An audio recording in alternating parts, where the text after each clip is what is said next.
കണ്ണൂർ ജില്ലയിൽ ക്ഷയരോഗം സ്ഥിരീകരിച്ചതിൽ 34% പ്രമേഹ രോഗബാധിതർക്കെന്ന് റിപ്പോർട്ട്. രോഗം സ്ഥിരീകരിച്ച 12 പേർ HIV ബാധിതരാണ്. 43,622 പേരിൽ ക്ഷയരോഗ പരിശോധനകൾ നടത്തി. കഴിഞ്ഞ വർഷം 1,526 പേരിലാണ് ക്ഷയരോഗം കണ്ടെത്തിയത്. അതേസമയം ക്ഷയരോഗ നിർമ്മാർജ്ജനത്തിനായി ഊർജിത പ്രവർത്തനങ്ങളാണ് ജില്ലയിൽ നടക്കുന്നത്.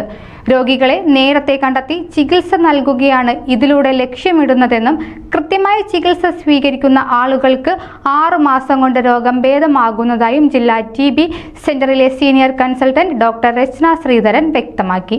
കൂടുതൽ ക്ഷയരോഗികളെ കണ്ടെത്തുന്നതിനും ഗുരുതര ക്ഷയരോഗം വേർതിരിക്കുന്നതിനുമാണ് ജില്ലയിൽ പരിശോധനാ സംവിധാനം കൂടുതൽ ശക്തമാക്കുന്നത്. ഇതിനായി 67 കഫ പരിശോധനാ കേന്ദ്രങ്ങൾ ജില്ലയിൽ പ്രവർത്തിക്കുന്നു. CBNAT എന്ന അത്യാധുനിക ജനിതക അണുപരിശോധനാ സംവിധാനം പള്ളിക്കുന്നിലെ ജില്ലാ TB സെന്ററിലും പരിയാരം മെഡിക്കൽ കോളേജിലും ഏർപ്പെടുത്തി. TrueNAT എന്ന ആധുനിക ജനിതക അണുപരിശോധനാ സംവിധാനവും ക്ഷയരോഗ പരിശോധനയ്ക്കായി സജ്ജമാക്കിയിട്ടുണ്ട്. ജില്ലയിൽ പ്രധാനപ്പെട്ട 20 സ്വകാര്യ ആശുപത്രികളിൽ ക്ഷയരോഗത്തിന് സൗജന്യ ചികിത്സ ലഭ്യമാണ്.